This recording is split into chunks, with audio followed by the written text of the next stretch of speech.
A freezer full of chicken feet. That's something I kept for a really long time. Did you know that there's a secret behind why you have chicken noodle soup when you're sick? It's bone broth. Bone broth can be made at home from scratch, or you could even buy different versions of it. There's obviously different qualities of it.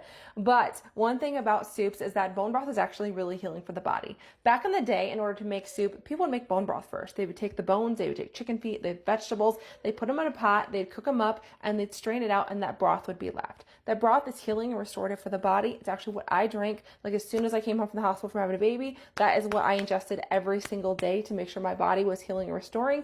So that's why bone broth is something that's amazing for when you're sick, but it's also just amazing for health overall. I actually had several years where that was the first thing I drank in the morning. I always had bone broth. I would do intermittent fasting and I would have bone broth first, and then I would begin my meals in the afternoon. So if you've never included bone broth inside your nutrition and you know that you just need more health in your body, maybe start off with this. Maybe it's something as we're getting into the winter cold months, where like in the afternoon around 3 o'clock, I've already had lunch.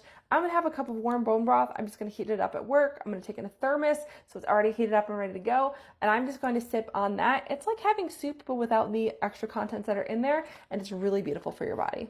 And when I'm talking about broth, this is not bouillon cubes, guys. This needs to be stuff that has, where they've taken bones and vegetables and put them in a pot, cooked them like that. Then they take out the contents, strain it, and then that broth is what you're taking and drinking.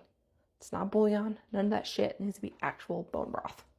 And as the owner of a beauty company, Wildcrafted Beauty, who started a skincare line, I also wanted to let you know there are so many benefits, especially if you choose to put chicken feet in your bone broth and make it yourself. So many benefits of the collagen that comes from that at age 30, which I'm almost 34. At age 30 is when your collagen production goes down. So taking in that collagen, especially as that most raw form, because you're literally taking the collagen and almost melting it down and then ingesting it right from there, that is stunning for your skin.